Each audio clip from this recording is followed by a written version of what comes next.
It's 4:37 p.m. The toddler is having a meltdown because their cracker broke in half. The baby is clingy and glued to your hip. You've maybe had some toddler leftover since breakfast, or more likely, nothing at all. The toys are everywhere that you're either stepping over or stepping on. And that coffee from this morning, it's cold. Or your energy drink is warm, whichever you prefer. It's time to start figuring out dinner, and you're just trying to survive until bedtime, which is still hours away. And then something minor happens, like the toddler spills their juice, and then you feel the all too familiar feeling. Your body tenses and you can't contain it anymore. Before you can even fully process it all, you snap. And instead of feeling better, you feel worse.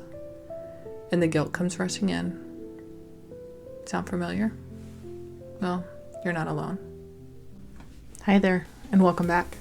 If you're new here, I'm a mom who's learning to level up her life one small step at a time.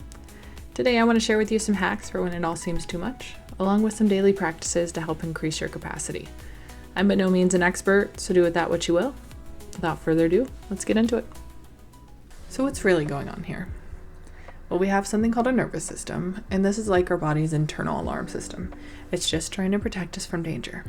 So whenever things feel safe, we are nice and calm and connected, but whenever it senses a threat, this could be real or not, it automatically shifts into survival mode. Your body reacts before your brain even has time to catch up.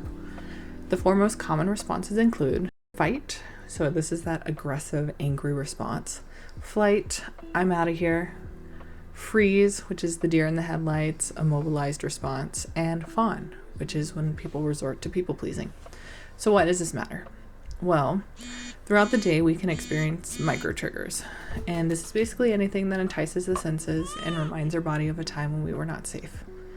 Left unaddressed, these can accumulate until we can't take it anymore, and then that's when that cricket comes out. So on top of these micro triggers, moms are already at a disadvantage with so many needs not being met. We're generally sleep deprived, hungry, and we're cooped up inside with tiny people who are still learning to be human, while still managing a never-ending to-do list. Motherhood is beautiful, please don't get me wrong, but it's also overstimulating, unpredictable, and exhausting. If we just look at lack of sleep, for example, that alone can impair our emotional regulation. Skipping meals, this stresses our bodies, not to mention being hangry. And then the constant noise, tantrums, touching, interruptions, our nervous system just never gets a break. And the hard truth, our kids can just be our biggest triggers. Not because we don't love them, but because we're human, and the chances are that we didn't get the ideal safe childhood that we're trying to provide for our littles. So of course we are newer to all of this and maybe having to reparent ourselves a little bit. So by having some sort of an idea of what's going on, we can move on to what to do about it. Let's start out with looking at a quick reset. So basically we're looking for something to help shock the nervous system. So this can be like eating something sour, right? This is going to interrupt our stress response by shocking our taste buds. We can also hold an ice cube or splash some cold water on our face. This is going to stimulate our vagus nerve, and this nerve is important for our relaxation, digestion, and recovery. So this is going to help ground our body. We can also have a dance party.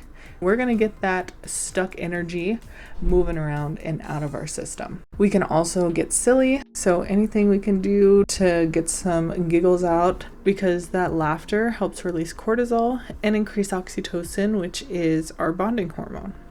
And then we can also just let out a deep sigh. These long exhales tell our body that it's safe now.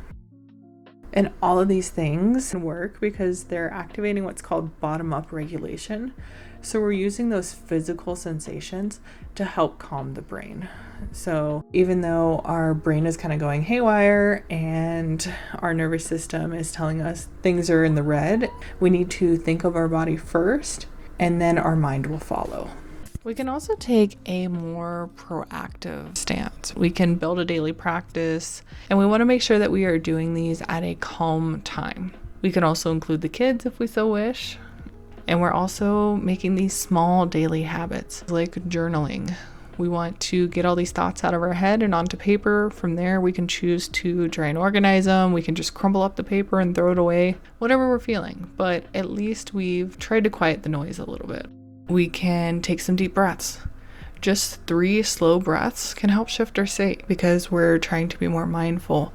We are slowing everything down and we are trying to get out of that heightened state to a more calm and relaxed state of mind.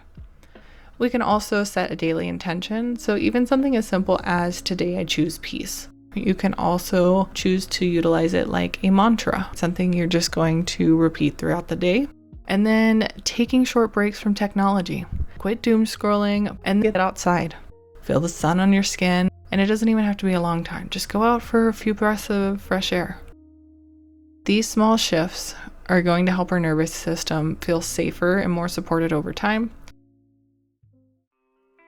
So if you find yourself snapping, shutting down, or just feeling like you can't keep it together, please remember, it doesn't mean you're a bad mom.